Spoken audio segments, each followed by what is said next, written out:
அரபு நாட்டில் வேலை என கூறி பாலைவனத்தில் ஒட்டகம் மேய்க்க வைத்து துன்புறுத்தப்பட்ட திருச்சியை சேர்ந்த நபர் பத்திரமாக மீட்கப்பட்டுள்ளார்.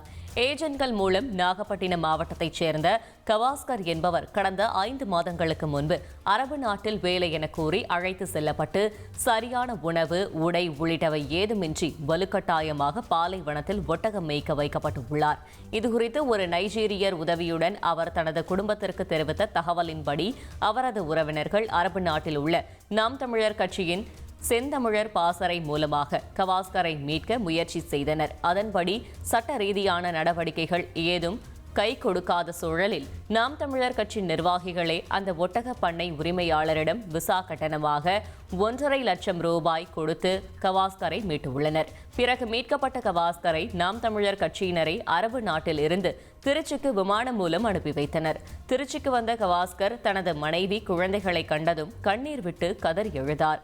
தொடர்ந்து பேசிய அவர், அங்கு 2 பெண்கள் தன்னை அடித்து சித்திரவதை செய்ததோடு பாலியல் ரீதியாகவும் துன்புறுத்தியதாக கண்ணீர் மல்க கூறினார். ஒட்டகம் வச்சிருக்கேன். இந்த ஒட்டகம் வச்சுருக்க தங்கியிருக்கிறத பார்த்தீங்கன்னா எனக்கு ரூமெல்லாம் கிடையாது. இந்த டைம் டென்ட்டு போட்டுருக்காங்க. அந்த டென்ட்டு தான் காற்று அடித்ததுன்னா வந்து முள்ள அப்படியே மண் வந்து பூந்துடும். இங்கேருந்து நான் தங்கியிருக்கிற இடத்துலேயே ஒட்டகம் இருக்குங்க, 40 ஒட்டகம். இங்கேருந்து பார்த்தீங்கன்னா நான் ஆடுங்க இடத்துல 30 மணி நேரம் நடந்து தான் இப்போ நடந்து போகணும். இதில் வந்து நான் 4:30க்கு சல்லா பண்ணோம். அந்த தொழுகையை 4:30க்கு எழுந்திரிக்கவே என்னை எழுதி வைப்பேன். இது சல்லா பண்ணிட்டு இருக்கவே அது தூங்குறது எல்லாத்தையும் நான் ரெடி பண்ணணும். பார்த்தீங்கன்னா அது முடிச்சுட்டேன். அந்த ஒரு 4 காமன் நேரம் ஆகிடும். சல்லா பண்ணி முடிச்சதுங்களா 4:45 நான் 5 மணிக்கெலாம் அதோடு என்னை விலைக்கு விட்டு நீ போனேன். நான் போய் இந்த ஒட்டகம் இருக்க ஒரு கிடா ஒட்டகம் 7 ஒட்டகம் இருக்குது. அது வந்து கிடா ஒட்டகத்தை போய் கட்டி நான் போன அன்றைக்கி நீ உதைக்கிறேன். அதை கட்டணும். அந்த கிடா ஒட்டகம் பாக்கியெல்லாம் தனியாக அடைச்சிடணும். இது 7 ஒட்டகம் தீவனம் போதுமே வச்சு முடிஞ்சேன்னு பார்த்தீங்கன்னா அடுத்தது பாக்கியெல்லாம் தின்னு முடிக்கிறத நிற்கணும்.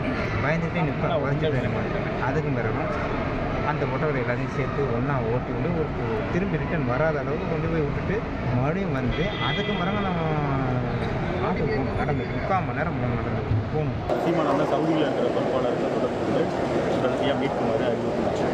அண்ணனோட அறிவுறுத்தல் எந்த இடத்துல இருக்காங்க அப்படின்றது அந்த உரிமையாளர்கிட்ட பேசி அவருக்கு விசா கட்டணத்தை கொடுத்து அந்த கட்டணத்தை கொடுத்து பயன்படுத்தி